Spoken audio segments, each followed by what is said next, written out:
First at 4, we continue to follow breaking news on the Brown University shooting. The Associated Press is reporting a person of interest has been identified. Many outlets are now reporting that they've confirmed that with authorities. We're also hearing about a possible connection between this shooting and the murder of an MIT professor this week. We're waiting for officials to hold a press conference, but no time has been confirmed because at this point, all of the information, the situation is still very fluid as the investigation continues and they look for that person of interest. Welcome back here at 4:30, everyone. I'm Tamara Sakarzik. The press conference was originally scheduled at 4 p.m., but developments have pushed that back. However, we do have crews on standby. Live Alert Desk anchor Leanna Falk is tracking the conditions of those injured, and Dan Janik and Brian Crandall are at that press briefing. Dan and Brian, any indication at this point on when this will start?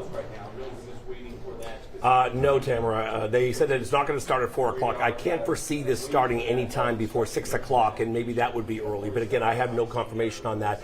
But hearing from our sources, this investigation outside this room that's only noisy because of our army of colleagues here, it's pretty quiet. But out in the field, it's working at rapid speed. And again, I can confirm what the Associated Press reported through a source that told me that they now have identified the person of interest they believe is the gunman.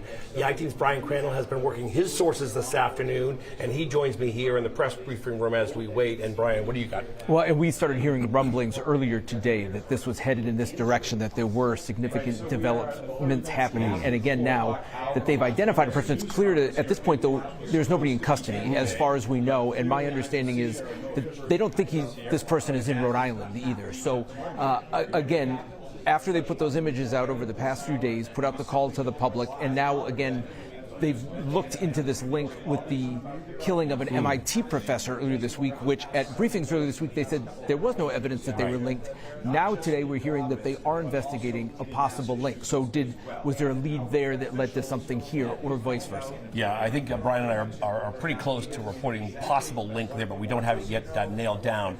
But let's talk about the MIT murder. So this happened Monday night. We're talking about Nuno Loureiro. He is an MIT professor who specializes in plasma studies, and he was murdered at his apartment and then died of his injuries the day after in Brookline, Massachusetts. So Saturday night we have a shooting at Brown. Monday night we have a shooting in Brookline, and now our sources are saying that it looks like, or they're actively looking into the linkage there.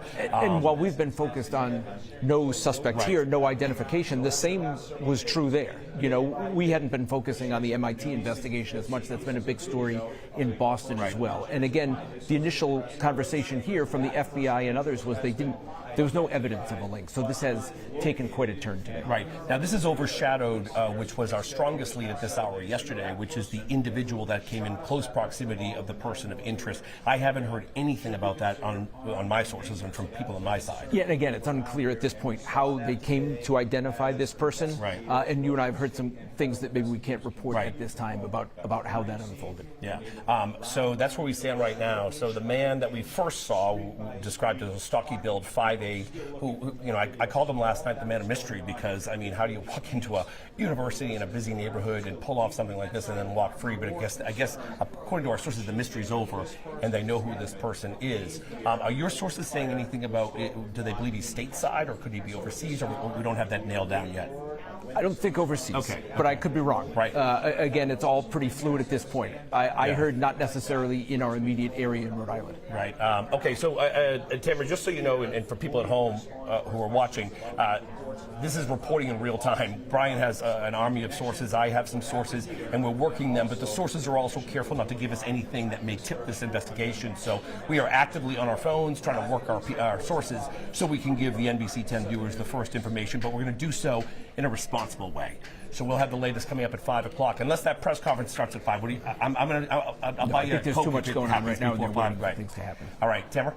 All right, Dan and Brian, thank you. And we do have Leanna Falk in studio now with more details on the investigation. Leanna. Yeah, well, Tammy, we have a promising update from officials at Rhode Island Hospital on the condition of the injured victims. Rhode Island Hospital now confirming that all of those being treated are out of critical condition. 3 have been discharged, 6 listed right now as stable. Now, 2 Brown University students were killed in this shooting. Freshmen Ella Cook of Alabama and Mohammed Aziz Omarzakov of Virginia. Cook was the vice president of the Brown Republicans Club Friends and family of Ramazikov say he wanted to become a doctor. Very promising, 2 young promising lives that we've lost at this time. Now, again, 9 students were injured at the university, which canceled all classes and exams for the semester. Back to you. Leanna, thank you. And we have created a page dedicated to the Brown University shooting on our website at turnto10.com. You can actually scan the QR code on the left side of your screen to find our complete coverage. That includes live press briefings, photos from the scene, and any breaking information.